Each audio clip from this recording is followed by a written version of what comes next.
Start करेंगे। आज vector start करना है। बेसिक मैथ्स खत्म हो गया था कल वाले क्लास में।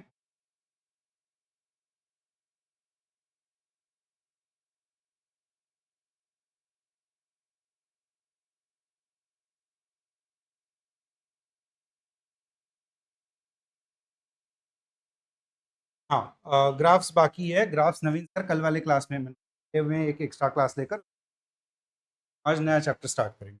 बस वो लास्ट एक ग्राफ्स वाला टॉपिक बाकी है और उसके लिए थोड़ा सा आपको इमेजिनेशन को डिटेल्ड एक थोड़ा लंबा क्लास करके करेंगे। मंडे के दिन वो एक क्लास रखा हुआ है आपका। मंडे को छुट्टी है, मंडे को एक एक्स्ट्रा क्लास रखिए। तीनों सब्जेक्ट का क्लास होगा, हम तीनों का। और टाइमिंग भी रेगुलर ही होगा। ठीक है, सुबह 7:30 केमिस्ट्री, फिर फिजिक्स, फिर मैथ्स। बस मंडे को एक्स्ट्रा क्लास रखा जा रहा है। फिजिक्स में तो यही होगा, केमिस्ट्री और मैथ्स में रेगुलर सिलेबस आगे बढ़े। चलिए तो वेक्टर स्टार्ट करता है। अभी तक हमने जो फिजिकल क्वांटिटीज देखी है, यूएनडी में सबसे पहले हमने फिजिकल क्वांटिटीज के बारे में बात की। Any physical quantity can be measured. सही बात है। Any quantity that can be measured using numbers is called as a physical quantity. Examples हमने देखे, मास, लेंथ, टाइम, करंट, तरीके से बहुत सारे अलग अलग फिजिकल क्वांटिटीज। तो इन सारे फिजिकल क्वांटिटीज को और सेग्रीगेट भी किया था। अगर आप देखोगे आपके मॉड्यूल में पहले पेज पर ही वो सेग्रीगेशन दिया हुआ है। एक ट्री क्या बोलते हैं, माइंड मैप जैसे एक ट्री बनाया हुआ है। सबसे पहले ऊपर फिजिकल क्वांटिटीज है, स्केलर्स और वेक्टर्स में उसको और टेंसर्स में भी उसको ब्रेक किया हुआ है। तो फिजिकल क्वांटिटीज अलग अलग टाइप में तोड़ी जा सकती हैं। अभी तक हमने 10th स्टैंडर्ड तक जो भी सीखा है वो पूरी की पूरी स्केलर फिजिक्स या स्केलर फिजिकल क्वांटिटी के बारे में बात की है हमने, जिसमें केवल हमें नंबर्स और यूनिट्स पता थे। जैसे मास हो गया, मास में क्या होता था, 50 kg number, kg is a unit. ठीक है। जैसे टाइम हो गया, 10 seconds, 10 is a number, seconds is a unit, या अलग भी कोई यूनिट हो सकता है। तो ऐसी सारी फिजिकल क्वांटिटी जिनमें केवल नंबर और यूनिट होगा और उनको हैंडल करने के लिए addition, subtraction, multiplication, division enough है, ऐसे सारे फिजिकल क्वांटिटीज को हम बोलते हैं scalar physical. These are the physical quantities which are represented using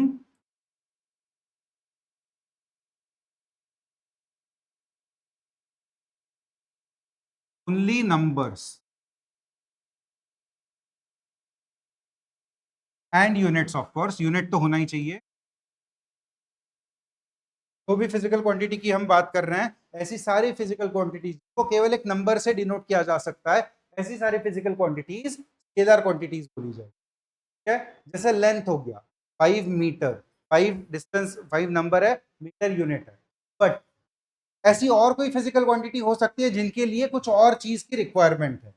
कोई आप सोच सकते हैं ऐसी फिजिकल क्वांटिटी जिसके लिए नंबर के अलावा और किसी जरूरत होगी, डायरेक्शन की जरूरत पड़ने वाले नंबर, जैसे डिस्प्लेसमेंट। मैं 1 मीटर डिस्प्लेस कर सकता हूं। अगर मैंने केवल आपको इतना बोल दिया कि Mayur sir travelled, Mayur sir had 1 metre of displacement, क्या ये इंफॉर्मेशन इनफ है आपको चीज समझने के लिए? मैं 1 मीटर इस तरफ भी आ सकता हूँ, इस तरफ भी जा सकता हूँ, इस तरफ भी जा सकता हूँ। आ जाऊंगा, ग्रेविटी काम कर रही है, बट जा तो सकता हूं ना। तो क्या केवल नंबर बताना इनफ होगा? नहीं, के साथ ही साथ डायरेक्शन भी बताना जरूरी है। ऐसी सारी फिजिकल क्वांटिटीज जिनको रिप्रेजेंट करने के लिए डायरेक्शन भी जरूरी होती है, प्रेजेंटेड यूजिंग नंबर्स। नंबर का मतलब है मैग्नीट्यूड, उसका मैग्नीट्यूड एंड डायरेक्शन। ऐसी सारी फिजिकल क्वांटिटीज को बोला जाता है vector physical quantity.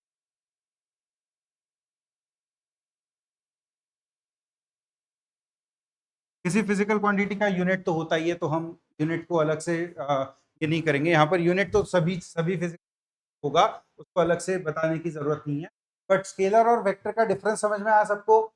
Scalar physical quantities are those physical quantities are represented only its magnitude, only its number and unit of, and vector physical quantities are the physical quantities which require, definitely require।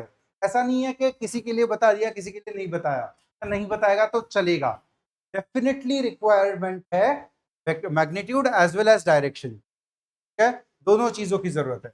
जैसे velocity, अगर मैंने बोला कि कोई एक गाड़ी है जो 50 किलोमीटर पर आवर की स्पीड से जा रही है, किस डायरेक्शन में जा रही है? यहाँ से पुणे जा सकती है, जालना भी जा सकती है, हैदराबाद भी जा सकती है, डायरेक्शन तो जरूरी है ना। अगर मैंने केवल आपको नंबर बता दिया स्पीड का या वेलोसिटी का, तो क्या वो इनफ होगा आपको ये बात समझने के लिए कि वो उसका उसका पूरा प्रोसेस समझने के लिए क्या वो इनफ होगा? डायरेक्शन भी जरूरी है उसमें। सेम चीज एक्सेलरेशन के लिए भी, सेम चीज फोर्स के लिए भी। अगर ये पेन है, इसके ऊपर अगर मैंने इसके वेट के बराबर फोर्स लगाया ऊपर के डायरेक्शन में, तब जाके ये मेरे हाथ में रुकेगा। अगर वही फोर्स अगर मैं नीचे लगा दूंगा तो वो नीचे भाग जाएगा, है ना। डायरेक्शन जरूरी है बताने के लिए। तो ऐसी सारी फिजिकल क्वांटिटीज जिनके लिए डायरेक्शन जरूरी है, वो सारी वेक्टर फिजिकल। एग्जांपल्स क्या होंगे? मास, लेंथ, टाइम, ये सारे इसके एग्जांपल्स होंगे। वेक्टर्स के एग्जांपल्स क्या होंगे? डिस्प्लेसमेंट, भले वो है length he, but it is a different physical quantity ना। डिस्प्लेसमेंट, वेलोसिटी, फोर्स, जिन जिन चीजों में आपको डायरेक्शन की जरूरत होगी, ऐसे सारे क्वांटिटी के एग्जांपल्स ये बहुत सारी होंगी। ऐसे मैं बस एग्जांपल में एक दो आपको बता रहा हूँ। अच्छा, एक और फिजिकल क्वांटिटी है जिसको डायरेक्शन तो होती है बट वो वेक्टर नहीं, स्पेशल फिजिकल क्वांटिटी है करंट। करंट को डायरेक्शन होती है, वायर की जो भी डायरेक्शन होगी उसी में करंट फ्लो करेगा। जैसे मान लो ये कोई एक वायर है, इस वायर में करंट या तो इस तरफ जा सकता है या फिर इस तरफ जा सकता है। ये बात है, करंट को डायरेक्शन तो है, बट इसको फिर भी हम स्केलर फिजिकल क्वांटिटी मानते हैं। ये क्यों मानते हैं? इसके लिए थर्ड और most important distinction scalar physical quantities and vector physical quantities आ जाता है, वो है वेक्टर अलजेब्रा। इस पूरे चैप्टर में हमें इसके बारे में बात करनी है, scalar algebra and vector algebra. Algebra पता है ना सबको, स्कूल में लिखा हुआ है 2 + 2 = 4, 5 - 3 = 2, addition, subtraction, multiplication, division are the 4 fundamental operations of algebra. Algebra मतलब mathematics basically. Addition, subtraction, multiplication, ये चार चीजें हम अलजेब्रा में सबसे ज्यादा करते हैं। इसके अलावा भी बहुत सारी चीजें की जाती है, बट अभी फिलहाल उसके बारे में बात नहीं करें। तो ये जो भी हम सिंपल नंबर्स के साथ करते हैं, जैसे 2 + 2 = 4, 5 + 3 = 8, 17 × 2 = 34, 25 / 5 = 5। ये जो भी हम ऑपरेशंस कर रहे हैं, ये जो भी हम कैलकुलेशन, ये सारे केवल नंबर्स को ध्यान में रखते हुए कर रहे हैं, डायरेक्शन कहीं पर भी नहीं आ रहा है। तो ये जो भी अलजेब्रा हमने आज तक सीखा हुआ है, सिंपल एडिशन, सब्ट्रैक्शन और डिवीजन, ये सारे आ जाते हैं स्केलर अलजेब्रा के पार्ट में। स्केलर अलजेब्रा का मतलब क्या है? Addition, subtraction, multiplication, division. जो जो अभी तक हमने सिंपल चीजें सीखी हुई है वो सारी स्केलर अलजेब्रा में आ जाए। ये सेम ऑपरेशंस वेक्टर अलजेब्रा में भी आएंगे, बट अब इसमें डायरेक्शन भी है। जैसे मान लो फोर्स, फोर्स एक एग्जांपल है वेक्टर अलजेब्रा को बहुत अच्छे से और आसानी से समझने। एक ऑब्जेक्ट, इस ऑब्जेक्ट पर अगर मैंने 5 न्यूटन का फोर्स इस तरफ से लगाया और दूसरा 5 न्यूटन का फोर्स इस तरफ से लगाया, तो क्या ये ऑब्जेक्ट मूव करेगा? के ऊपर का टोटल फोर्स कितना हो गया? 0। But 5 + 5 is not 0। Total force कितना लगा? 5 + 5। क्यों हमने उसको बोल दिया? कि उसकी डायरेक्शन आ गई। अभी डायरेक्शन की वजह से उसका मैग्नीट्यूड उल्टा हो गया। अगर मैंने इस हाथ से 5 न्यूटन लगाया और इस हाथ से भी 5 न्यूटन लगाया, लेकिन इस हाथ से खींचा, टोटल फोर्स कितना लग गया? 10 न्यूटन। इसका 5 राइट को, इसका भी 5 राइट को, टोटल दोनों ऐड हो गए। तो अलग अलग डायरेक्शन के कॉम्बिनेशन से मैं 5 + 5 को 0 से लेके 10 तक कोई भी नंबर लिख सकता हूं अलग अलग डायरेक्शन के साथ। जैसे मान लो इस तरफ 5 है, लेकिन इस तरफ ऐसे टेढ़ा कुछ 5 है, तो ये दोनों कैंसल वैंसल कुछ होके इस तरफ 1 बच सकता है। बच तो सकता है ना, एंगल्स कुछ तो मुझे नहीं पता क्या एंगल्स होंगे, बट पॉसिबल तो है। इस वाले केस में exact same numbers, exact opposite direction, 0 बन जा रहा था, जो कि मिनिमम वाली केस है। मैक्सिमम वाली केस क्या, दोनों सेम डायरेक्शन में, 5 + 5 10। तो अभी भी हम एडिशन ही कर रहे हैं फोर्सेस का, बट अब डायरेक्शन के साथ एडिशन कर रहे हैं, और उसका आंसर डिपेंड कर रहा है उनके एंगल्स के ऊपर, मतलब उनके डायरेक्शन के ऊपर, एक तरीके की बात है। तो डायरेक्शन की वजह से एडिशन का नंबर, एडिशन की वैल्यू बदल गई। ये सब एडिशन किस तरीके से होगा, सेम चीज सब्ट्रैक्शन के लिए, सेम चीज मल्टीप्लिकेशन के लिए, ये सब किस तरीके से हैंडल होगा, ये सब बातें आ जाती है वेक्टर अलजेब्रा, जो हम इस पूरे चैप्टर में डिटेल में सीखेंगे। वेक्टर अलजेब्रा, इसमें भी एडिशन सब्ट्रैक्शन मल्टीप्लिकेशन नहीं होगा, डिवीजन नहीं होता, यहाँ पर वेक्टर्स का डिवीजन नहीं पॉसिबल नहीं होता। तो addition multiplication, addition subtraction multiplication होगा, बट किसी अलग तरीके से होगा। उसका जो भी मैथमेटिक्स है वो हम डिटेल में सीखेंगे इस पूरे चैप्टर में। और जो जो physical quantities in in quantity इनको यूज करती है, ये चौथा डॉट करके अलग है, वो मल्टीप्लिकेशन ही है, बट अलग अलग मल्टीप्लिकेशन बारे में आने वाले क्लासेस में डिटेल में सीखा जाता है। क्रॉस प्रोडक्ट, इसको कहा जाता है डॉट प्रोडक्ट, कि वो डॉट से रिप्रेजेंट हो रहा है और ये क्रॉस से रिप्रेजेंट, दोनों प्रोडक्ट ही होंगे, बट वो कैसे होंगे, क्या होंगे, उसको बाद में। तो जो जो physical quantity magnitude as well as direction को रखते हैं, मतलब जिनके पास ये दोनों चीजें हैं, प्लस एडिशनली एंड कंपल्सरीली तो वेक्टर अलजेब्रा को फॉलो करेंगे, ऐसी फिजिकल क्वांटिटीज बोला जाएगा वेक्टर फिजिकल। अब ये डेफिनेशन कंप्लीट। अब इसमें क्या हुआ, करंट गायब हो गया, क्योंकि करंट को मैग्नीट्यूड है, डायरेक्शन भी है, लेकिन करंट वेक्टर अलजेब्रा को फॉलो नहीं करता। फॉर एग्जाम्पल, मेरे पास एक ये वायर है, एक ये दूसरी वायर है, और ये दोनों मिलके आगे तीसरी वायर जा रही है। यहां से करंट आ रहा है 5 एम्पियर, यहां से करंट आ रहा है 2 एम्पियर, यहां पर करंट कितना जाएगा, 7 एम्पियर। करंट कहीं पर अचानक से गायब तो हो नहीं सकता, यहां पर आगे 7 एम्पियर जाएगा। अच्छा, इस डायग्राम से थोड़ा और एक बेटर डायग्राम ड्रॉ कर लेते हैं। ये 5 एम्पियर आ रहा है, ये नीचे से ऊपर 5 एम्पियर आ रहा है, और ये इस तरफ कितना जाएगा, फिर 10 ही जाएगा, क्योंकि करंट अगेन एक्यूमुलेट नहीं हो सकता, करंट कहीं पर आके रुक नहीं सकता, करंट को फ्लो ही करना जरूरी है। तो अगर आप डायरेक्शंस के साथ देखोगे, ऊपर से 5 न्यूटन का फोर्स और नीचे से 5 न्यूटन का फोर्स, रिजल्टेंट कितना दे रहा था, 0। तो क्या करंट 0 बन जा रहा है, नहीं, करंट तो डायरेक्टली 5 + 5 10 दे रहा है, कोई भी डायरेक्शन हो। क्या करंट वेक्टर अलजेब्रा को फॉलो कर रहा है, नहीं, it is only following simple scalar algebra addition. So because current is following scalar addition and not following vector addition, it is not a vector quantity. So current the scalar quantity.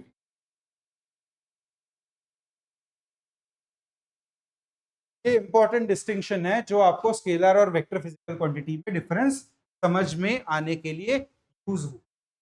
क्या difference है दोनों में, सबसे पहले तो definition की बात करेंगे। स्केलर फिजिकल क्वांटिटी क्या होती है, ऐसी फिजिकल क्वांटिटीज जिनमें केवल नंबर आएगा, जिसमें केवल मैग्नीट्यूड आएगा, याद रहेगा ये सबको। ऐसी फिजिकल क्वांटिटीज जिनमें केवल मैग्नीट्यूड होगा और ऑफ कोर्स यूनिट भी होगा, वो तो होना ही चाहिए। और ऐसी physical quantity magnitude as well as direction compulsorily होंगे, but that is not sufficient. इसके अलावा वेक्टर अलजेब्रा को भी जो क्वांटिटीज फॉलो करेंगे, ऐसी सारी फिजिकल क्वांटिटीज की वेक्टर फिजिकल है। इसके अलावा एक और टाइप की फिजिकल क्वांटिटीज होती है tensors, which are scalars as well as vectors.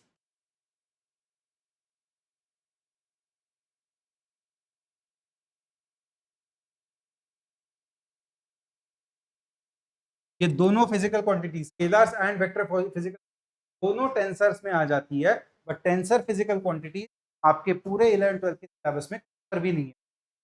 को यूज करना होगा तो आपको आगे जाके फिजिक्स में मास्टर्स वगैरह करना होगा, तब जाके ये होगा। अभी फिलहाल इसके बारे में जानकारी लेने की कोई जरूरत नहीं, केवल इतना पता होना चाहिए फिजिकल क्वांटिटीज टाइप में डिवाइड होती है। है स्केलर, एक है वेक्टर और एक है टेंसर।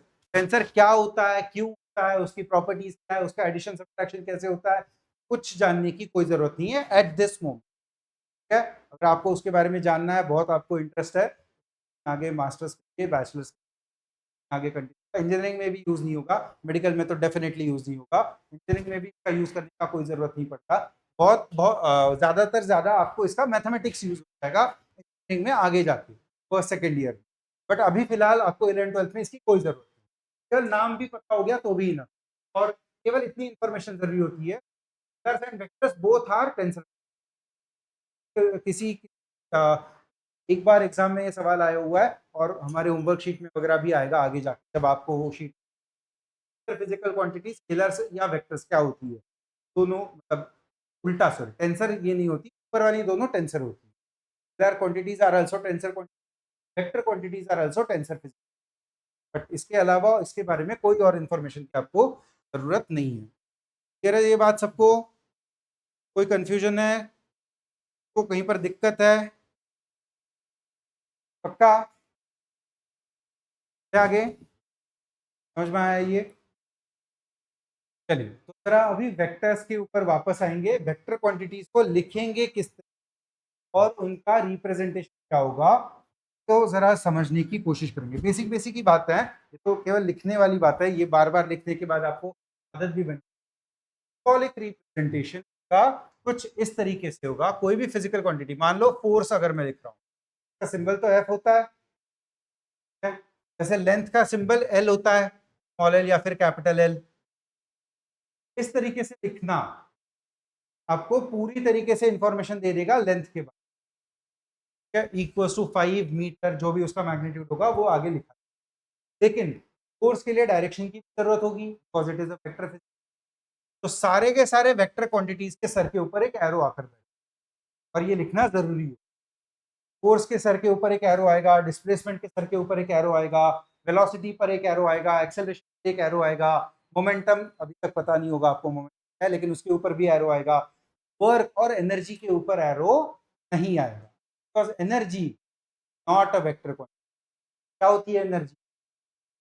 केवल नंबर होता है, 50, 25 जूल, 520 कैलोरीज, तो भी नंबर होगा, 420 कैलोरीज, ये जो भी होगा केवल एक नंबर होगा। एनर्जी को कोई डायरेक्शन नहीं होता, इस डायरेक्शन में 50 जूल की एनर्जी है, क्या कभी बोलते हैं क्या हम? इस डायरेक्शन में 25 जूल्स की एनर्जी है, इसका कोई मतलब नहीं है। एनर्जी को कोई डायरेक्शन नहीं, एनर्जी के ऊपर कोई एरो नहीं आएगा, वो केवल लेटर की तरीके से रिप्रेजेंट। कभी कभार आपको प्रिंटेड फॉर्मेट में वो लिखना मुश्किल है, प्रिंटेड फॉर्मेट में इसको बोल्ड करके दिया जाएगा, बोल्ड फॉर्मेट में ऐसे दिया जाता है, बोल्ड, इटैलिक्स, बोल्ड, पता है ना आपको क्या होता है? बोल्ड फॉर्मेट में अगर लिखा है, उसके ऊपर अगर एरो नहीं भी है तो भी चलेगा। फिर अगर कोई लेटर बोल्ड फॉर्मेट में दे दिया है, उसके सर के ऊपर एरो नहीं है, तो इसका मतलब है वो वेक्टर फिजिकल। प्रिंटिंग में ये डिस्टिंक्शन दिया जाता है। तो अगर आपको कोई बोल्ड लेटर दिया है तो वो वेक्टर फिजिकल क्वांटिटी को रिप्रेजेंट करे। ठीक है, तो इसको रिप्रेजेंट करने का यही तरीका होता है, जिसमें ये एरो जो है, एरो रिप्रेजेंट्स क्या? डायरेक्शन। और अगर मुझे इसका मैग्नीट्यूड लिखना है तो मैं इसके आजू बाजू में दो डंडियां लगा दूंगा, जिसको मैग्नीट्यूड या मॉड लिखते हैं हम। मैथ्स में आपने सीखा होगा, मॉड फंक्शन जो होता है वो आपको केवल एक वैल्यू दे देता है, एक नंबर दे देता है, डायरेक्शन कुछ प्लस हो या माइनस हो, वो केवल उसका नंबर दे देता है। तो ये mod of F will represent its magnitude. दोनों चीजें समझ में आई है? Arrow will represent its direction and mod of that physical its magnitude. Magnitude मतलब उसका नंबर विथ यूनिट। ठीक है, समझ में आया है? फिजिकल क्वांटिटी में भी वही बात है, एरो बनाया नहीं है, बट अगर एफ लिखा है तो वो वेक्टर होगा, और अगर मॉड ऑफ एफ लिखेंगे, ये बोल्ड के साथ भी अगर लिखोगे भी, मॉड ऑफ एफ आपको मैग्नीट्यूड ही दे देगा। क्लियर है?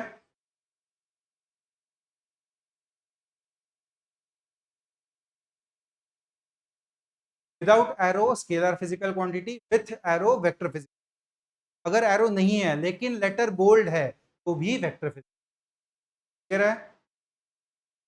है इसका डायग्रामेटिक रिप्रेजेंटेशन, सब डायग्राम बनेंगे। लेटर्स लिखिए, सिंबल होगा एफ एक्सेलरेशन के स्मॉल ए, वेलोसिटी की उसका पर्टिकुलर सिंबल है, उसके ऊपर एरो आ जाएगा।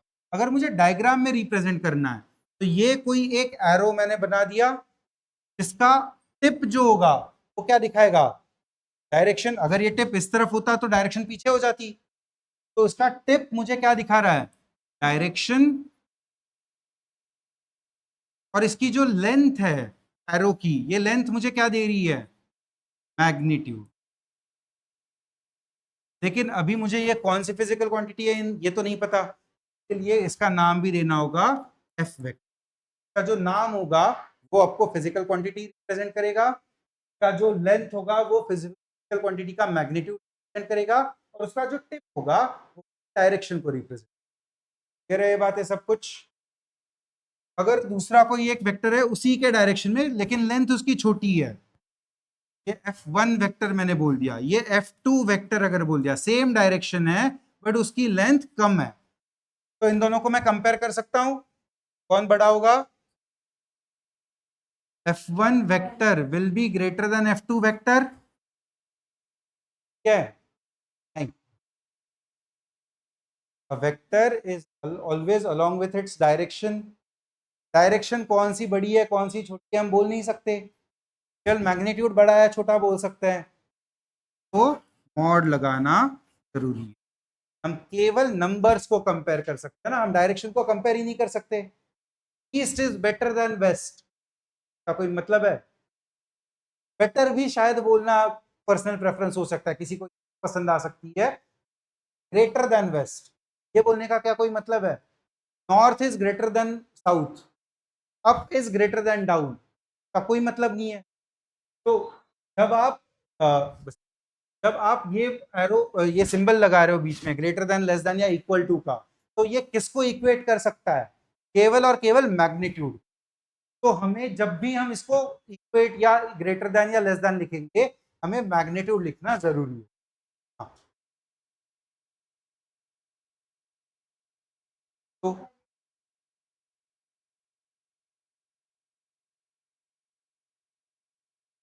डायरेक्शन को आप कंपेयर ही नहीं कर, 50 ग्रेटर देन 50 बेस्ट, सॉरी 50 ई 50 ग्रेटर देन 30, ये बोलने का कोई मतलब नहीं है। 50 इज ग्रेटर देन 30 सही है, but east is greater than, direction होगी तो आप उसको बस जज कर पाओगे कि टोटल उसकी डायरेक्शन किस तरफ होगी, सब फ्रैक्शन में यूज हो जाएगा डायरेक्शन को। बट जब भी आपको उसको कंपेयर करना है ग्रेटर देन या लेस देन, वो केवल और केवल नंबर कंपेयर होगा, डायरेक्शन कभी कंपेयर हो ही नहीं सकती। ठीक है, तो जब भी आपको उसको लिखना है, सेम डायरेक्शन हो, एडी डायरेक्शन हो, अपोजिट हो, कोई भी डायरेक्शन हो, उसका डायरेक्शन कभी कंपैरिजन में लिखा नहीं जाएगा, कंपैरिजन में केवल और केवल मैग्नीट्यूड लिखा जाना जरूरी है। डिस्टिंक्शन समझा है सबको। हाँ, अगेन कोई एक वेक्टर इस तरफ है ए वेक्टर, और कोई दूसरा वेक्टर है इस तरफ बी वेक्टर, दोनों का मैग्नीट्यूड या दोनों की लेंथ सेम है, इसकी लेंथ अगर मैंने एल बोल दी तो इसकी भी लेंथ एल ही लिखी जाएगी। तो अब दोनों का मैग्नीट्यूड बराबर हो गया, ए वेक्टर का mod should be equal to B vector का मॉड, ऐसे लिखा जाए। ठीक है, यार ये बात का, इसी बात को जरा और आगे कंटिन्यू करेंगे वेक्टर्स के अलग अलग टाइप्स में। ये जो मैंने डायग्राम ड्रॉ की थी, दोनों की डायरेक्शन सेम थी, तो पैरेलल डायरेक्शन में बोला जा सकता है। तो parallel vectors are two vectors which have the same direction, not necessarily same magnitude, but they should have same direction. समझ में आई ये बात, दो वेक्टर्स जिनका डायरेक्शन सेम होगा बट मैग्नीट्यूड सेम होना जरूरी नहीं है, magnitude can be different.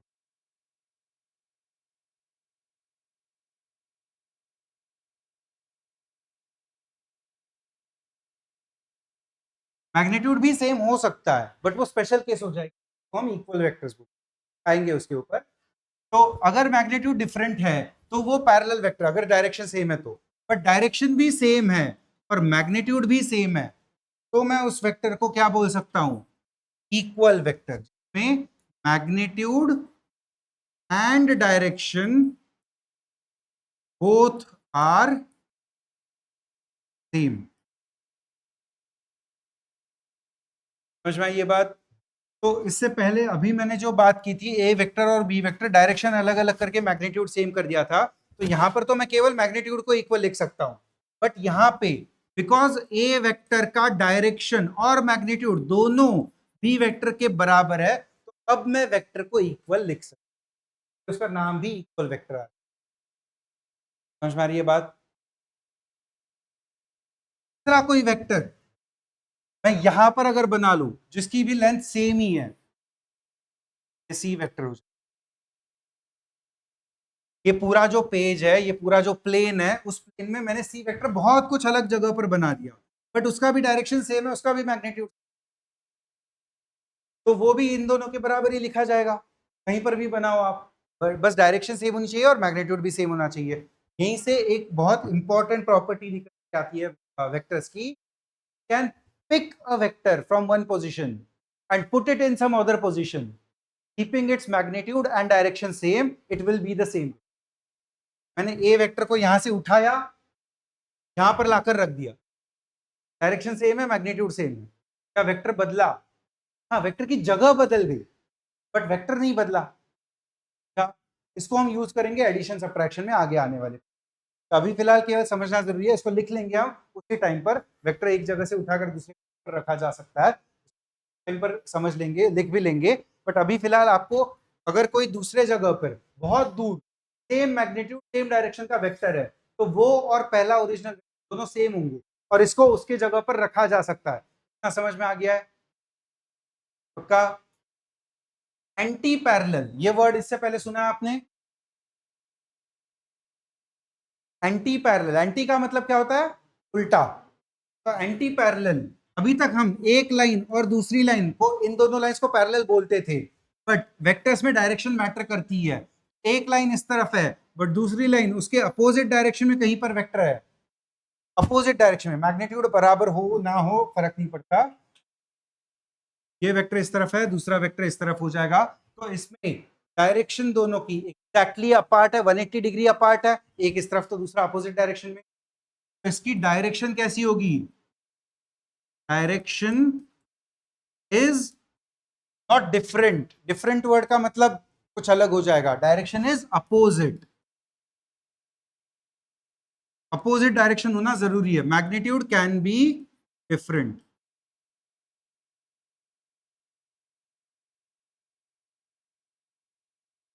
Direction opposite होना जरूरी है, ठीक है? अगर कोई अलग डायरेक्शन हो जाएगी, ए वेक्टर इस तरफ, बी वेक्टर इस तरफ, इसको मैं बोलूंगा non parallel. Parallel, non parallel and anti parallel, तीनों का फर्क समझ में आना जरूरी है। पैरेलल तो पता है आपको, same direction, non parallel is बाकी कोई भी direction, anti parallel is exact opposite direction. दो स्पेशल केसेस है, बाकी सारी केसेस नॉन पैरेलल में। क्लियर है? आया? Parallel is exact opposite direction, का एंगल कितना होगा?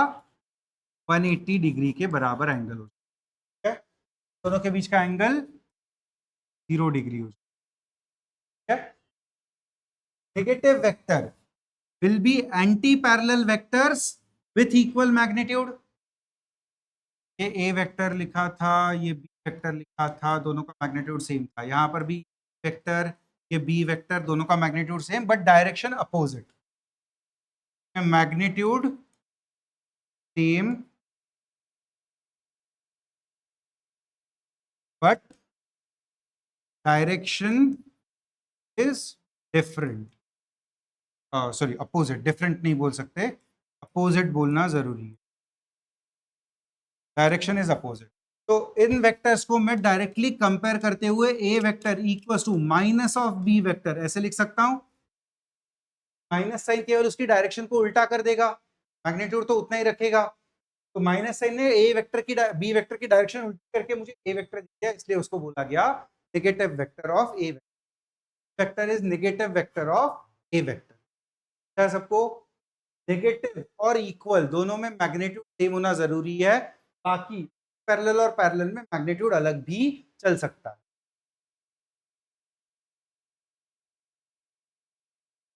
नहीं, magnitude is just a number, magnitude can never be negative. का इक्विवेलेंट जीरो हो जाएगा, टोटल सम उसका जीरो हो जाएगा। जैसे ये 5 न्यूटन, ये 5 न्यूटन, टोटल फोर्स कितना? 0 न्यूटन। बट अगर आप मैग्नीट्यूड का सम करोगे, इसका मैग्नीट्यूड 5 है, इसका भी मैग्नीट्यूड 5 है, मैग्नीट्यूड का सम 10। क्या वो मैग्नीट्यूड हमेशा स्केलर अलजेब्रा से ऐड होंगे, 5 + 5 10 देगा, बट वेक्टर अलजेब्रा में टोटल वेक्टर ऐड होगा। 5 newton vector plus 5 newton vector in the opposite direction will give you 0 newton. नहीं, magnitude is always written as positive, इसलिए तो उसके ऊपर मॉड लगा है ना बेटा हमने। मॉड लगाने का मतलब ही वही है कि उसकी वैल्यू हमेशा पॉजिटिव है। क्या? हाँ, वो ज्यादा से ज्यादा जीरो हो सकती है, बट नेगेटिव कभी नहीं। नेगेटिव साइन उसके डायरेक्शन को हैंडल कर लेगा। जैसे यहाँ पर अभी हमने जो लिखा, माइनस साइन किसको हैंडल कर ले रहा है? डायरेक्शन को उल्टा कर दिया, मैग्नीट्यूड एग्जैक्टली दोनों का बराबर हो गया।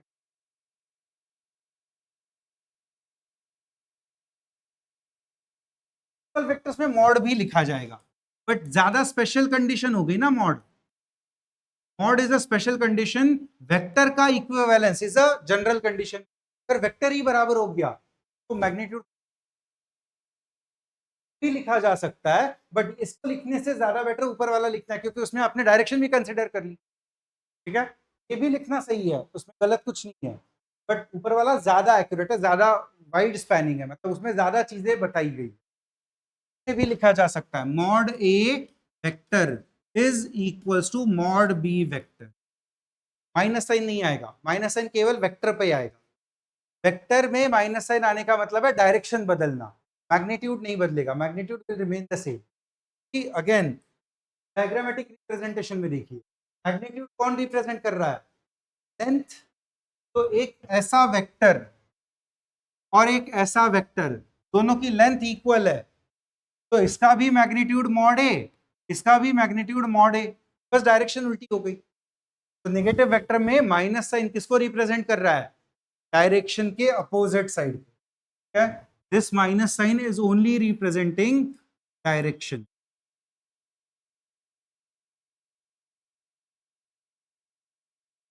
याद रहेगा ये, तो मैग्नीट्यूड के साथ कंफ्यूज नहीं करना। फिर है और कोई डाउट किसी को? का थोड़ा बहुत इमेजिन हो रहा है वेक्टर्स किस तरीके से काम कर रहे हैं? इमेजिनेशन का ही सवाल चैप्टर है ये पूरा, इसमें चीजें आपको इमेजिन ही करनी है। बस अगर आपको इमेजिन नहीं हो रही है तो साथ में पेन रखिए, उस पर धक्का लगाते जाइए। ये धक्का लगेगा, ये फोर्स लग रहा है, ये इस तरफ धक्का लगेगा, ऊपर की तरफ फोर्स लग गया, दोनों का कॉम्बिनेशन क्या होगा?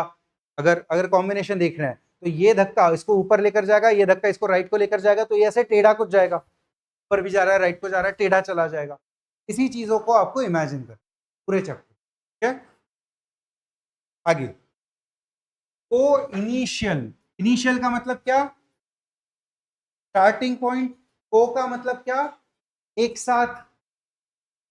को ऑर्डिनेट, को इनिशियल, को टेंजेंट। को वर्ड का मतलब क्या होता है? एक साथ आना। ऐसे वेक्टर्स जिनका इनिशियल पॉइंट एक साथ है, इन वेक्टर्स को बोला जाएगा को initial vector. Vectors whose starting point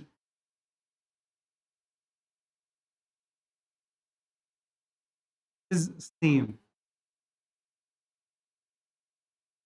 ऐसे ही वो टर्मिनल वेक्टर्स भी होंगे।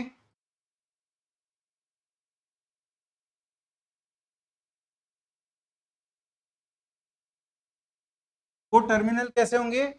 एक वेक्टर इस तरफ आ रहा है, दूसरा वेक्टर नीचे से उसी पॉइंट पर आ गया, तो एंड पॉइंट दोनों के सेम हो गए, तो बोलेंगे को terminal vectors. Vectors whose end points are same।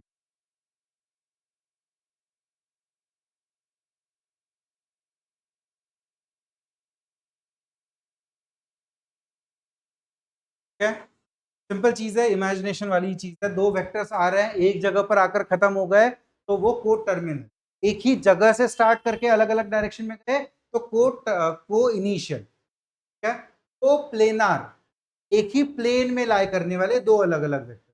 अब ये एक जगह एक पॉइंट से स्टार्ट करना जरूरी नहीं है, एक दूसरे को क्रॉस भी कर सकते हैं, एक दूसरे को क्रॉस नहीं भी कर सकते हैं, एक बहुत लंबा हो सकता है, दूसरा बहुत छोटा हो सकता है, बट ये सारे के सारे वेक्टर्स इस बोर्ड के ही प्लेन में है। ये सारे के सारे वेक्टर्स क्या हो गए, को प्लेनार वेक्टर। हाँ, कोई एक वेक्टर इस प्लेन से स्टार्ट होके आपकी तरफ आ गया ऐसे, तो वो उसके को प्लेनार नहीं होगा, क्योंकि इसका प्लेन हॉरिजॉन्टल है और इसका प्लेन पेज के बाहर आ गया, क्या वो दोनों को प्लेनर हो गए? Not necessary. क्या आ रहा है ये? तो ऐसे सारे vectors which lie in the same plane are called as coplanar vector.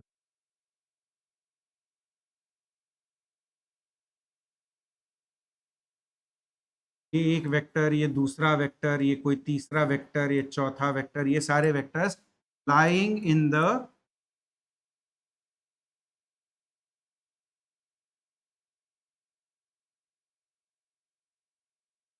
क्या होता है लाइन का? लाई एल एल वाई ना, झूठ बोलने वाला भी यही होता है ना, LYING। हाँ, ये झूठ बोलने वाला हो गया ना, लेकिन का भी यही स्पेलिंग होता है क्या? यही होता है पक्का? मेरा इंग्लिश वीक है, ठीक है, जो भी होगा फर्क नहीं पड़ता उस बात से, आपको समझ में आना ज्यादा important. Lying in the same plane, एक ही प्लेन में लाई करना जरूरी है, ठीक है, समझ में आया सबको? जीरो वेक्टर, ये बड़ा खास वेक्टर, इसका मैग्नीट्यूड कितना होगा? जीरो। डायरेक्शन क्या होगी?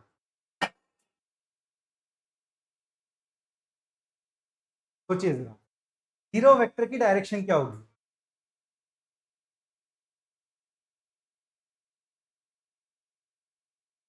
मैंने इस जगह से 0 मीटर का डिस्प्ले, क्या इसको मैं डिस्प्लेसमेंट बोलूंगा? हाँ, डायरेक्शन तो बदली ना मैंने, डिस्टेंस कितना मूव किया? तो बट क्या मैंने डायरेक्शन नहीं बदली? बदल दी। क्या ये डिस्प्लेसमेंट हुआ या नहीं हुआ? हुआ। कितने मीटर का? 0 मीटर का। तो क्या ये वेक्टर है? हाँ, इसका मैग्नीट्यूड 0 है केवल, डायरेक्शन तो है ना इसको अभी भी, इस तरफ डिस्प्लेसमेंट किया, इस तरफ। ऐसे ही अगर मैं ये करूंगा, डायरेक्शन मैंने फिर से चेंज कर ली, मैग्नीट्यूड कितना हुआ? 0। तो 0 vector is still a vector, तो उसको मैग्नीट्यूड होगा, साथ ही साथ डायरेक्शन भी होगी, बट डायरेक्शन आप बता नहीं सकते जब तक वो वेक्टर मैंने आपको करके नहीं दिखाया, जब तक मैंने चेंज होके नहीं दिखाया, तब तक क्या आपको पता चला कि उसकी डायरेक्शन किस तरफ है? नहीं। तो डायरेक्शन है तो सही, क्या आप उसको बता पाएंगे? नहीं। तो जो आप बोल रहे थे, आपने क्या बोला? Not defined. क्या डायरेक्शन डिफाइंड है या नहीं है? ध्यान से सुनिए वर्ड, क्या डायरेक्शन डिफाइंड है? हाँ, डायरेक्शन डिफाइंड है। क्या डायरेक्शन डिटरमाइंड है? Indeterminate, is not not defined. दोनों का अंतर समझ में आना जरूरी है। नॉट डिफाइंड, इसका मतलब है आप उसको डिफाइन ही नहीं कर सकते, आप उसको बोल ही नहीं सकते ये डायरेक्शन एग्जिस्ट करती है, ये बोलना ही गलत है। This is not defined. क्या ये बात हो रही थी? नहीं, डायरेक्शन डिफाइंड तो थी, बस आपको पता नहीं थी, तो इसको क्या बोला जाएगा? Indeterminate. You can not determine the direction unless you act on that vector. Vector पर एक्ट करने के बाद तो पता चल गया डायरेक्शन, बट अगर मैंने आपको केवल ये बोल दिया मयूर सर डिस्प्लेस बाय 0 मीटर, आप उसकी डायरेक्शन नहीं बता सकते किस डायरेक्शन में गए, या फिर अनलेस मैं वो करके दिखाऊं आपको। तो direction is indeterminate, it is not undefined, it is not not defined, it is indeterminate या अनडिफाइंड, सॉरी अनडिफाइंड गलत है, डिफाइंड है वो। जीरो वेक्टर, मान लो कोई एक ए वेक्टर है, जिस ये वेक्टर लिखा जाएगा जिसका मॉड 0 हो जाएगा, बट जिसका डायरेक्शन केवल एरो से लिख रहे हैं, का डायरेक्शन इज इनडिटरमिनेट,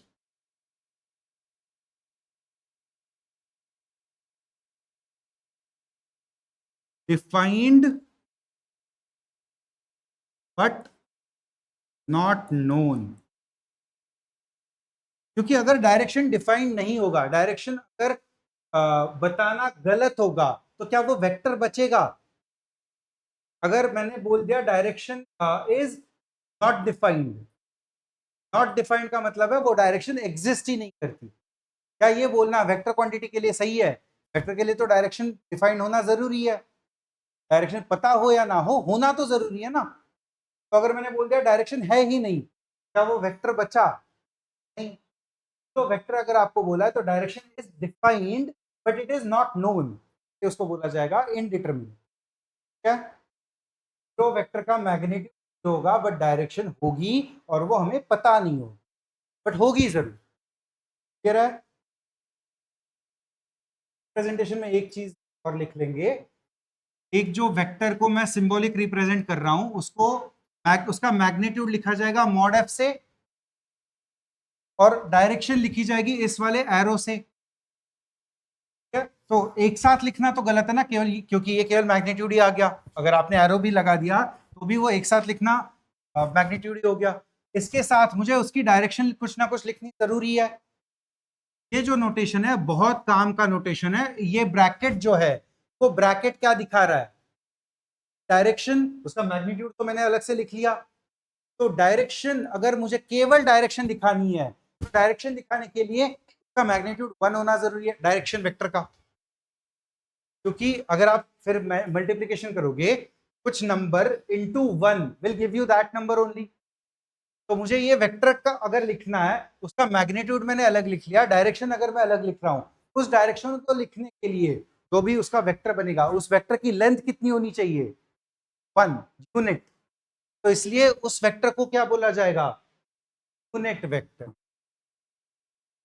लास्ट वाला पॉइंट इसका यही है, यूनिट वेक्टर। ये बड़ा इंपॉर्टेंट पार्ट है इस पूरे चैप्टर का, बार बार आएंगे इसके ऊपर से। Unit vector is a vector with magnitude कितना? Magnitude of a vector equals to 1। इसकी डायरेक्शन तो डिफाइंड भी होगी, डिटरमाइंड भी होगी कि 1 वेक्टर का अगर मैं बोल रहा हूं तो डायरेक्शन तो पता है ना, 1 मीटर का डिस्प्लेसमेंट, डायरेक्शन पता चल गई, 1 मीटर का डिस्प्लेसमेंट, डायरेक्शन पता चल गई। डायरेक्शन डिफाइंड भी है और डिटरमाइंड भी है, direction is well known. Direction is well known.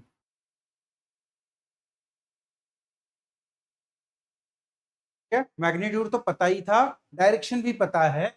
ऐसे वेक्टर को जिसका मैग्नीट्यूड 1 है और डायरेक्शन फिक्स्ड है तो बोला जाएगा यूनिट वेक्टर। ये बड़ा काम का वेक्टर है हमारे लिए, क्योंकि इस वेक्टर को यूज करके मैं डायरेक्शंस बता सकता हूं। किसी भी वेक्टर की डायरेक्शन अगर मुझे बोलना है मैं 5 meter in this direction displace कर रहा हूं, तो उसको मैं 1 मीटर का उस डायरेक्शन का डिस्प्लेसमेंट इनटू 5 ऐसे भी तो बोल सकता हूं। तो जो 1 मीटर का डिस्प्लेसमेंट हो गया वो क्या यूज हो गया? यूनिट वेक्टर, और इनटू 5 उसका मैग्नीट्यूड। 10 मीटर का डिस्प्लेसमेंट इन दिस डायरेक्शन, ऐसे displacement in that direction 1 metre का कर लिया, डायरेक्शन डिफाइन हो गई, इनटू 10 करके टोटल वेक्टर लिख दिया। या फोर्स अगर लिखना है इस ऑब्जेक्ट पर, इस तरफ लगने वाला 15 न्यूटन का फोर्स, 1 न्यूटन का फोर्स मैंने डायरेक्शन डिफाइन करने के लिए लगा दिया, इनटू 15 कर दिया, मुझे टोटल फोर्स। तो जो मैंने यूनिट वेक्टर लिखा है वो यूज होगा to determine, used to define direction of a vector. किसी भी एक वेक्टर के डायरेक्शन को डिफाइन करने के लिए वेक्टर यूज हो, और फिर उसको मैं किसी भी एक स्केलर नंबर से मल्टीप्लाई कर दूंगा तो वो वेक्टर उतने टाइम्स बढ़ जाएगा। ठीक है?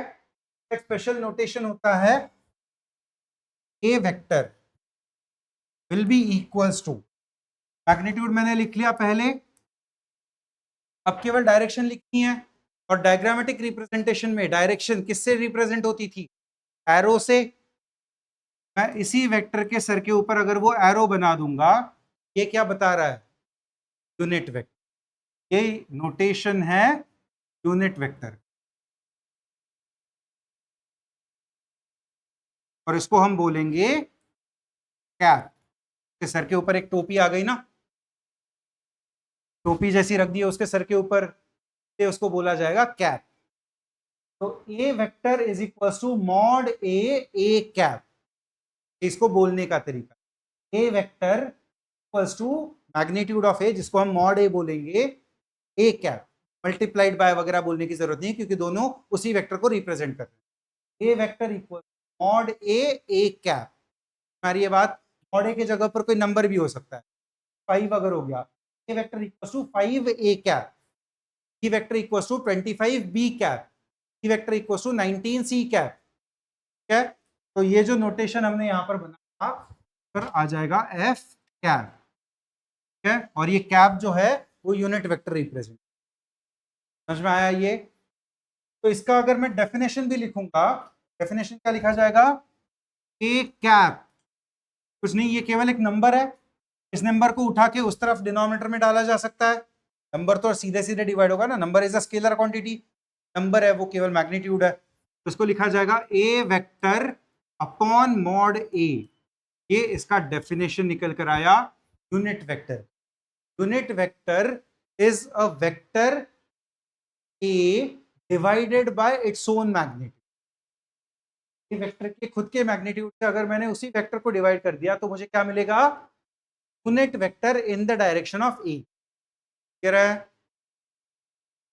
मैथमेटिकली फॉर्मूला लिख लेंगे, डेफिनेशन भी लिख लेंगे। ए वेक्टर ए कैप या unit vector in a is equals to a vector divided by magnitude of a vector. A vector divided by magnitude of a vector is unit vector in the direction of a vector, या फिर unit vector इन। कह रहा है सबको?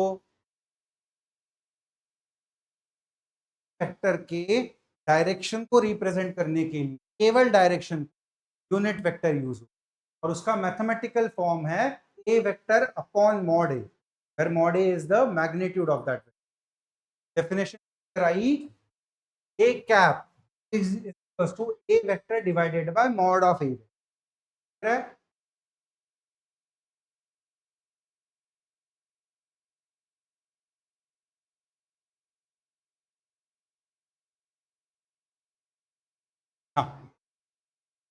Next part है angle between two vectors.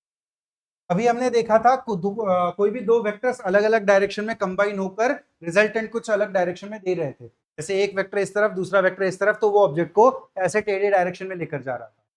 Resultant उसका या total उसका फोर्स उस तरफ लग रहा था। तो एंगल देखना जरूरी बन जाता है उसी चीज। जैसे मान लो आपके पास ये एक वेक्टर है और ये कोई एक दूसरा वेक्टर है, ए वेक्टर इस तरफ, बी वेक्टर इस तरफ। क्या समझ में आ रहा है एंगल क्या होगा? क्लियर है ना? सिंपल है। अगर मैं सेम वेक्टर को ऐसे बना दूं, अभी मैंने बताया था थोड़े टाइम पहले, वेक्टर को सेम मैग्नीट्यूड सेम डायरेक्शन मैंने उठाकर यहां पर रख दिया, या फिर यहां से उठाकर यहां पर रख दिया, वेक्टर्स तो सेम ही होंगे। तो ये थीटा है, ये मान लो अल्फा है, दोनों में से कौन सा वाला एंगल? एंगल बिटवीन टू, या अल्फा? अभी तक आपको पता नहीं है, आप केवल तुक्का मार रहे हैं, बट मुझे यही जानना है कि आपको इंट्यूटिवली क्या लग रहा है, कौन सा वाला एंगल माना जाना चाहिए? क्या? क्यों छोटा दिख रहा है?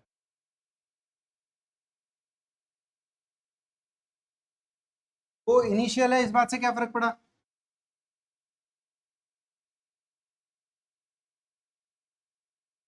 आंसर सही है आपका, को इनिशियल है इसी की वजह से उसको माना जाएगा, बट वो एजम्पशन है। assumption भी बोलना गलत है उसको,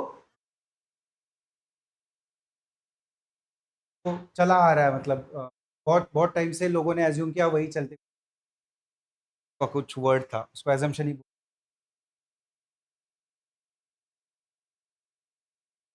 की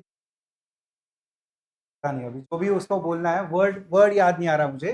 बेसिकली कन्वेंशन, ये कन्वेंशनली इसको अल्फा, इसको एंगल बिटवीन टू वेक्टर्स माना गया। अब ये क्यों इसको कन्वेंशन माना और इसको क्यों नहीं माना, ये पूछने के लिए हमें गैलीलियो और न्यूटन के पास जाना होगा, तो कि अभी नहीं है, मतलब हम पूछ नहीं सकते उनको, तो का कोई रीजन नहीं है, हमें पता भी नहीं है ये क्यों माना।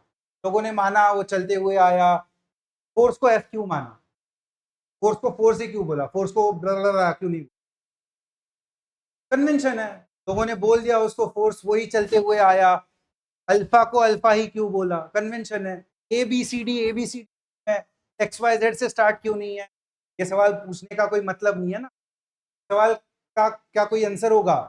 हाँ, ये सही है ये बोलना गलत है, मतलब ए बी सी डी ही सही है ऐसा हम बोल नहीं सकते, क्योंकि शायद कोई अलग सिविलाइजेशन है, जैसे हमने अ ब क ड बोला है, उन्होंने ए बी सी डी बोल दिया, अ आई ई बोला है हमने मराठी में, अ आई ई सही है या ए बी सी डी, सवाल का कोई आंसर है, दोनों सही है, क्योंकि दोनों कन्वेंशनली चलते हुए आ रहे हैं, ने हमारे पूर्वजों ने बोला, वो चलते हुए आया, सब लोगों ने वही फॉलो किया, अब वही मान लिया। सेम चीज यहां पर भी है, ये एंगल जहां पर दोनों के टेल्स मैच कर रहे हैं, इस वाले एंगल को एंगल बिटवीन टू वेक्टर्स मान लिया, जहां पर एक का हेड और दूसरे का टेल आ रहा है, इसको छोड़ दिया, थोड़ा कोई कोई पता नहीं, हमें उसके बारे में कोई इंफॉर्मेशन नहीं है, कुछ पता भी नहीं होगा, उनका कुछ पसंद आ रहा होगा, अल्फा पसंद नहीं आ रहा होगा, वो भी होगा, कुछ फर्क नहीं पड़ता, हमें बस इतना ध्यान रखना है, angle between two vectors is the angle represented when both vectors are coinitial और को टर्मिनल।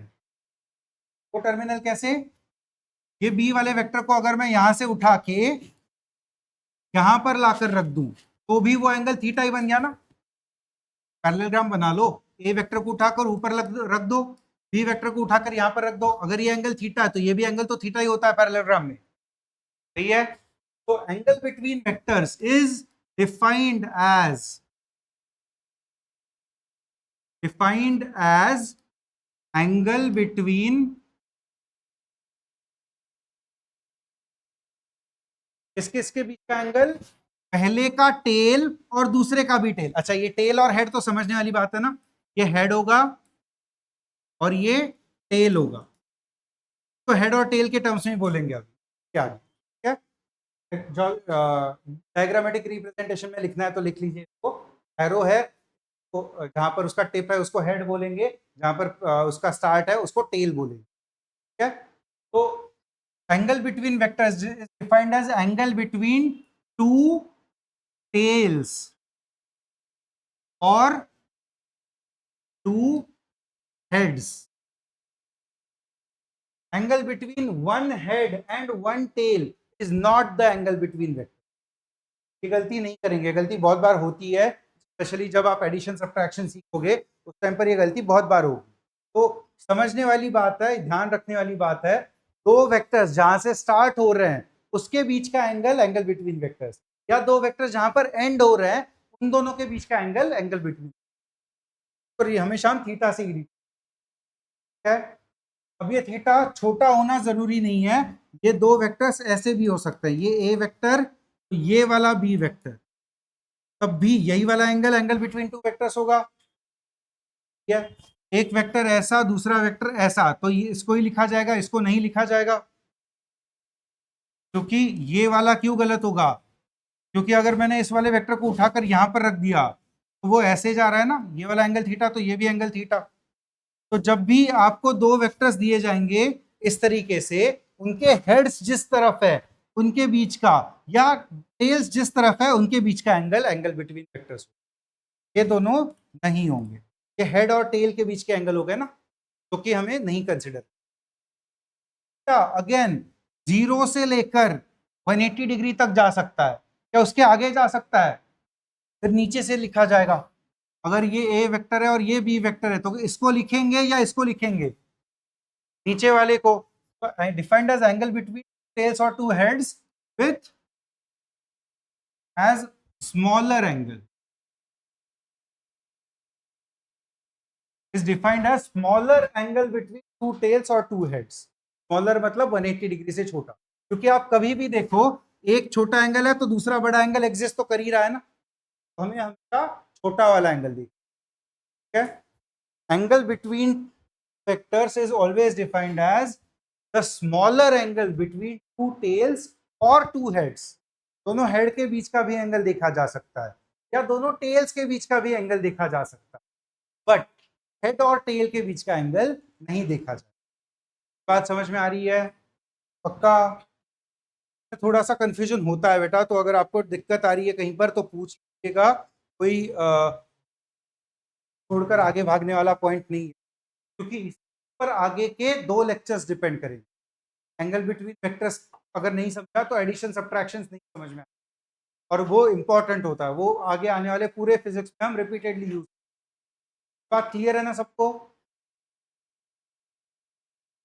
हाँ, अगर 180 होगा तो उसको 180 आएगा, तो अगर आपको उसकी रेंज लिखनी है तो theta will vary from 0 which is also included to 180 degree which is also included. 0 degree कब होगा? जब दोनों वेक्टर सेम डायरेक्शन में होंगे, तब 0 डिग्री।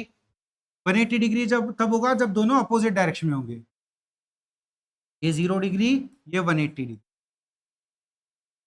ठीक है। तो 180 अलाउड है, 0 भी अलाउड है, का रेंज आएगा 0 डिग्री से लेकर 180 डिग्री तक। क्लियर है सबको? आगे पक्का? Next topic is addition of vectors. अब हम आएंगे वेक्टर अलजेब्रा। तक हमने केवल वेक्टर को डिफाइन करके रखा था,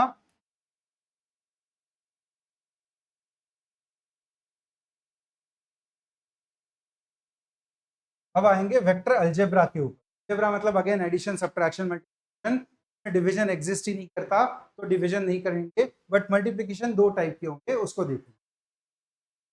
सबसे पहला और सबसे आसान ऑपरेशन होता है एडिशन का, तो वेक्टर एडिशन सीखेंगे सबसे पहले, जिसके लिए हमें जरूरी है एक तो पाइथागोरस थ्योरम और दूसरा अभी जो हमने देखा एंगल बिटवीन टू वेक्टर्स। ठीक है, पाइथागोरस थ्योरम याद है ना सबको? Square plus b square equals to square where c is the hypotenuse, a is base, a is height, या उल्टा। ठीक है, तो इन दोनों को जरा यूज करने की कोशिश करेंगे। पहला इसमें पार्ट है, 2 पार्ट से हम इसको प्रूव करेंगे, एक है ट्रायंगल लॉ, दूसरा पैरेललोग्राम लॉ। तो दिख रहा होगा आगे होगा पैरेललोग्राम लॉ। पॉलीगन लॉ जो है, पॉलीगन लॉ ट्रायंगल लॉ का ही एक एक्सटेंशन है, तो ट्रायंगल लॉ से ही देखेंगे। दूसरे वाले तरीके से जिससे प्रूव करना है वो है पैरेललोग्राम लॉ, को बाद में देखेंगे। पहले ट्रायंगल लॉ का केवल सेटअप देखते हैं।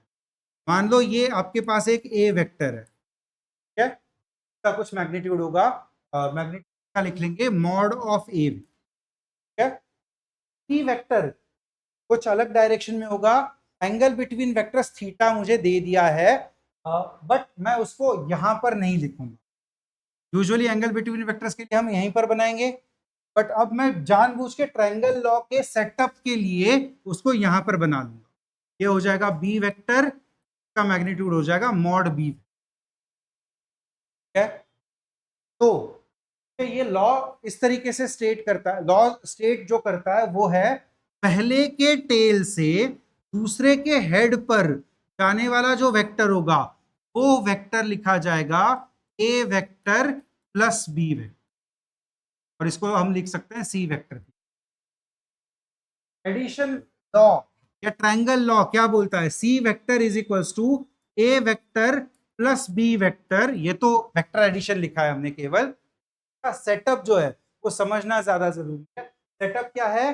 पहले के हेड पर दूसरे का टेल जोड़ा, तो फिर पहले के टेल से दूसरे के हेड पर जो वेक्टर गया वो आपका रिजल्टेंट एडिशन वेक्टर। बात समझी है? सेटअप समझ में आना जरूरी है। एंगल बिटवीन वेक्टर्स के लिए हम दोनों को एक ही पॉइंट पर स्टार्ट करते थे। ट्रायंगल लॉ में मुझे ट्रायंगल बनाना होगा, नाम से ही समझ में आ रहा है, अगर मैं यहां पर ट्रायंगल बना दूंगा तो ये होगा, ये लॉजिकली भी समझ में आ रहा है आपको, एक वेक्टर इस तरफ है, दूसरा वेक्टर इस तरफ है, पहला फोर्स राइट को लगा, दूसरा फोर्स ऊपर लगा, क्या इन दोनों का रिजल्टेंट नीचे ऐसे लगेगा? क्या उन दोनों का रिजल्टेंट ऊपर ऐसे लगेगा? नहीं, ये भी गलत है, क्योंकि ऊपर तो लग रहा है बट लेफ्ट को लग रहा, राइट लेफ्ट को लगने लग गया ना। अभी ओरिजिनल फोर्स राइट को था बट ऑब्जेक्ट लेफ्ट को जाने लग गई, क्या ये पॉसिबल है? तो रिजल्टेंट फोर्स उसका इसी डायरेक्शन में जाएगा कहीं पर। तो अगर मुझे ये कनेक्ट करना है तो मैं इसको उठा के यहां पर रख देता हूं, ट्रायंगल बन गया। राइट एंगल में तो समझ में आना बहुत आसान है, अगर जनरल किसी भी एंगल के लिए देखना है तो मैं इस वेक्टर का इस वेक्टर के साथ का एडिशन अगर लिख रहा हूं तो मुझे उसका रिजल्टेंट इस तरफ जाना जरूरी है। ये ट्रायंगल तो नहीं बन रहा है, तो इस वाले वेक्टर को मैंने यहां से हटाया, यहां पर रख दिया, अब ये ट्रायंगल बन गया। तो ये वाला सेटअप समझा है सबको? सेटअप में मैंने क्या किया, लिख लेंगे इसको, वर्ड्स में भी लिख लेंगे, tail sorry head of first vector is connected to tail of second vector।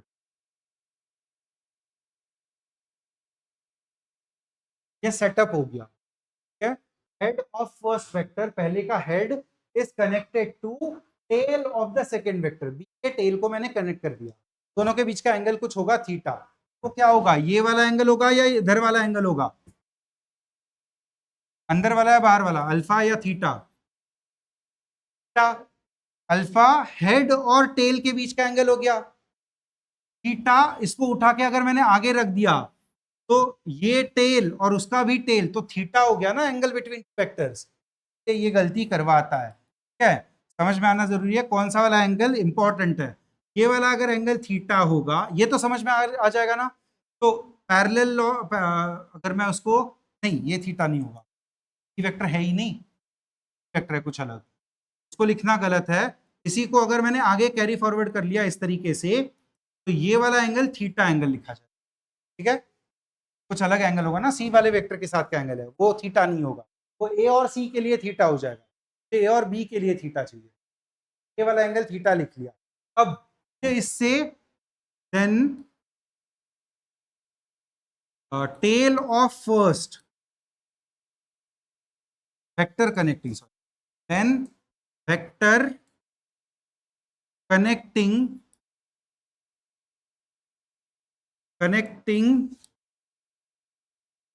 Tell of first, पहले के टेल को to head of second is the addition vector.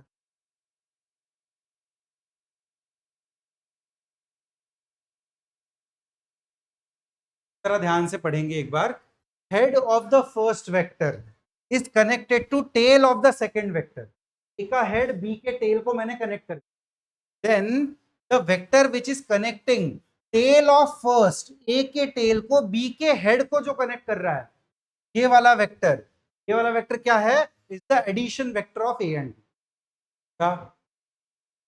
A vector और बी वेक्टर के एडिशन का वेक्टर, ए के tail को head के साथ कनेक्ट करने वाला वेक्टर। डायग्राम समझी है पक्का? अब जरा इसके मैथमेटिक्स पर, पाइथागोरस थ्योरम अगर मुझे लगाना है, क्या मैं किसी भी जनरल एंगल थीटा के लिए पाइथागोरस थ्योरम लगा सकता हूं? नहीं, उसके लिए एंगल 90 डिग्री होना जरूरी है। जरा इसको तोड़ने की कोशिश करते हैं, बी वेक्टर को ध्यान से देखेंगे, बी वेक्टर का एक कंपोनेंट वर्टिकल आएगा, बता देता है फिलहाल के लिए, मॉड बी अंदर लिख लिया, बी वेक्टर का एक कंपोनेंट वर्टिकल आया, कंपोनेंट हॉरिजॉन्टल आया। कंपोनेंट कैसे तोड़ेंगे टाइम के बाद देखेंगे। अगर मैंने इस ट्रायंगल को ऐसे लिख लिया, ये वही वाला ट्रायंगल है, ग्रीन वाला वही वाला ट्रायंगल है ना, ऐसे ये वाला एंगल थीटा है, इसका मैग्नीट्यूड मॉड बी है, इसको मान लो एक्स, इसको मान लो एक्स, इसको मान लो वाई, ठीक है। तो y बाय मॉड बी क्या लिखा जाएगा, sine theta, opposite upon hypotenuse, तो y upon mod b will be sine theta, तो y की वैल्यू क्या आ गई, मॉड बी साइन थीटा। समझ में आया? डिनोमिनेटर को इस तरफ लेकर आया केवल। और ऐसे ही x अपॉन मॉड बी क्या लिखा जाएगा, कॉस थीटा, तो x को लिखा जाएगा मॉड बी कॉस थीटा। तो ये हॉरिजॉन्टल लेंथ हो गई mod b sine theta, sorry cos theta, और ये वर्टिकल हाइट हो गई mod b sine theta. Clear है? और अब ये एंगल 90 डिग्री बन, अब मैं पाइथागोरस लगा सकता हूं। इस ग्रीन वाले ट्रायंगल में तो लगाने का कोई मतलब नहीं है, वो mod b square sine square theta mod b square cos square theta sine square plus cos square 1 बनती है, वो मॉड बी स्क्वायर ही दे देगा, लगाने का कोई मतलब नहीं है। मुझे एनीवे लेंथ चाहिए थी सी की, तो अब मैं इस पूरे बड़े वाले ट्रायंगल में पाइथागोरस लगा सकता हूं। डायग्राम को जरा यहां पर फिर से बना लेंगे। ऐसा था ना वो, ये टोटल हॉरिजॉन्टल लेंथ कितनी हो गई, total horizontal length mod a plus mod b cos theta, green वाला mod b cos theta, white वाला मॉड ए, और वो टोटल हॉरिजॉन्टल लेंथ दोनों का सम, वो केवल नंबर्स है, उसमें डायरेक्शन नहीं है। लेंथ लिख रहे हैं, लेंथ तो स्केलर है ना, ये लिखा जाएगा mod a plus mod b cos theta, और ये हाइट कितनी थी, मॉड बी साइन थीटा। इसकी लेंथ मैं मॉड सी लिख सकता हूं, उसको मैंने सी वेक्टर लिख लिया था, और इसमें मैं पाइथागोरस लगा सकता हूं। Mod c vector, mod c should be equals to under root of इसका square mod b sine theta का whole square plus mod a, इसको फिलहाल के लिए मॉड हटा देते हैं, ठीक है, वो लिखने में बहुत कंफ्यूज होगा, फिलहाल के लिए केवल अभी टाइम बी के लिए लिखते टाइम मैं उसको ए और बी ही लिख लेता हूँ। तो ये आ जाएगा बी साइन थीटा का होल स्क्वायर प्लस ए प्लस बी कॉस थीटा का होल स्क्वायर, ऐसे ही लिखा है, पाइथागोरस थ्योरम लगा रहे हैं केवल। तो अगर मैं इसको ओपन करूंगा स्क्वायर्स को, तो रूट के अंदर क्या बनेगा, b square sine square theta plus a square plus b square cos square theta plus 2ab cos theta, a square plus b square plus 2ab, formula से उसको ओपन कर, फॉर्मूला याद है ना सबको, का होल स्क्वायर। अब ये वाला टर्म और ये वाला टर्म कुछ कॉमन आते हुए दिखाई दे रहा है, स्क्वायर कॉमन आ जाएगा, और sign square plus cos square क्या बनेगा, 1, plus cos square theta is 1, तो इसको मैं लिख सकता हूं रूट के अंदर ए स्क्वायर प्लस इन दो टर्म्स में से बी स्क्वायर कॉमन निकाल लिया, बचा sign square theta plus cos square theta plus 2ab cos theta, और अगर इस ब्रैकेट को 1 लिख लूंगा तो ये वैल्यू क्या निकल कर आई, root of a square plus b square plus 2ab cos theta, where theta is the angle between A and B, जो मैंने यहां पर बनाया था। ये वाला एंगल थीटा नहीं है, ये गलती, एंगल यहां पर का थीटा, पहले डायग्राम में देख सकते हो आप, यहां का एंगल थीटा है, तो उस एंगल थीटा के साथ ये रिजल्टेंट की वैल्यू आ गई ई वेक्टर के मैग्नीट्यूड। समझा? ये फॉर्मूला बहुत इंपॉर्टेंट है, बहुत बार यूज होगा ये फॉर्मूला, भी आगे आने वाले चैप्टर्स में भी, 12th में रिपीटेडली यूज होगा है फॉर्मूला, तो इसको रटना जरूरी है। समझ में आ गया सबको? सिंपल पाइथागोरस थ्योरम लगाया है और रूट के अंदर वाले टर्म्स को एक्सपांड करके कंबाइन कर लिया, एक्सपांड किया ब्रैकेट को, फिर ए स्क्वायर का sine square plus cos square को 1 लिखकर फिर आ गया root of a square plus b square plus 2ab cos theta. ये जो मेरा सी वेक्टर निकल कर आया उसका मैग्नीट्यूड निकल कर आया root of a square plus b square, ये मॉड सी है, ठीक है, mod of a square plus mod of b square plus 2 mod a mod b cos theta, where theta is the angle between two vectors.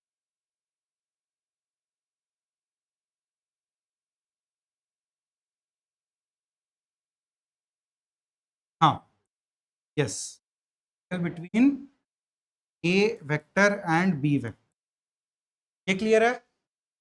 अब C vector का केवल magnitude निकालने से तो काम नहीं चलेगा, उसका डायरेक्शन भी जरूरी है। डायरेक्शन कैसे लिखेंगे, ये वाला अगर मुझे एंगल मिल गया, इसको मैंने बोल दिया अल्फा, अगर ये एंगल मिल गया तो ए वेक्टर तो मुझे पता ही था, ए वेक्टर के ऊपर अगर मैं अल्फा एंगल चला जाऊंगा तो मुझे सी वेक्टर का डायरेक्शन भी मिल गया। उसी बड़े वाले ट्रायंगल में ये वाला अगर एंगल अल्फा है तो tan अल्फा क्या लिखा जाएगा, अपोजिट अपॉन एडजेसेंट। अपोजिट क्या था, b sin theta upon adjacent कितना था, a plus b cos theta. ये दूसरा फॉर्मूला निकल कर आया जो डायरेक्शन देगा सी वेक्टर का। ठीक है, ऐसे ही अगर आपको ये वाला एंगल निकालना है बीटा बाय सिमेट्री, पहले केवल सिमेट्री समझो, उसका प्रूफ कल देखेंगे। tan बीटा क्या लिखा जाएगा, अल्फा के लिए ऊपर बी आ रहा था, अल्फा ए वाले वेक्टर का एडजेसेंट था, बीटा बी वाले वेक्टर का एडजेसेंट, यहां पर मॉड बी था ना, बीटा बी वाले वेक्टर का एडजेसेंट है। अल्फा के सामने न्यूमरेटर में बी आ रहा था, बीटा के सामने न्यूमरेटर में ए आ जाएगा, के लिए तो बीटा के लिए ए, ये लिखा जाएगा ए साइन थीटा, क्योंकि tan में ऊपर साइन आता है। ये मैं केवल याद रखने वाला रिजल्ट बता रहा हूँ, इसको प्रूफ कल वाले क्लास में करेंगे, टाइम नहीं है उतना, अभी केवल रिजल्ट लिख लेंगे, प्रूफ कल वाले क्लास में करेंगे।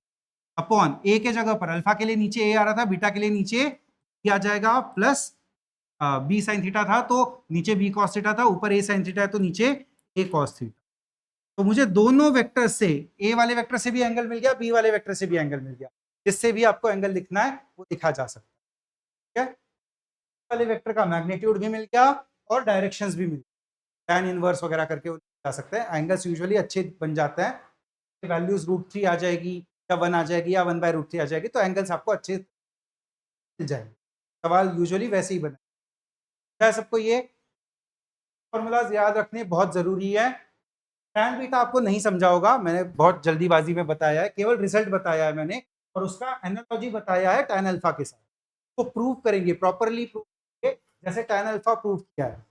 अल्फा के लिए ये अपोजिट, ये एडजेसेंट, तो opposite upon adjacent tan alpha लिखा गया। ऐसे ही बीटा के लिए भी लिखेंगे, उसके लिए अलग डायग्राम बनानी है, उसको हम कल वाले क्लास में, सबसे पहले वही परसों वाले क्लास, मंडे वाले क्लास, कल छुट्टी।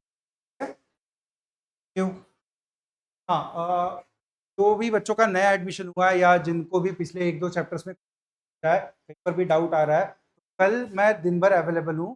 दोपहर 12:30 बजे के बाद मेरा लेक्चर है, तो मैं 11:30-12 बजे के आसपास आ जाऊँगा।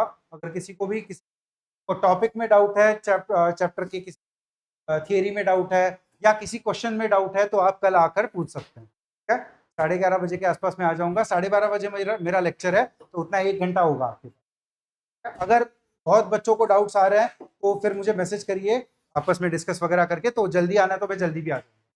ठीक है, बस मुझे बता दीजिए उस तरीके। Thank you.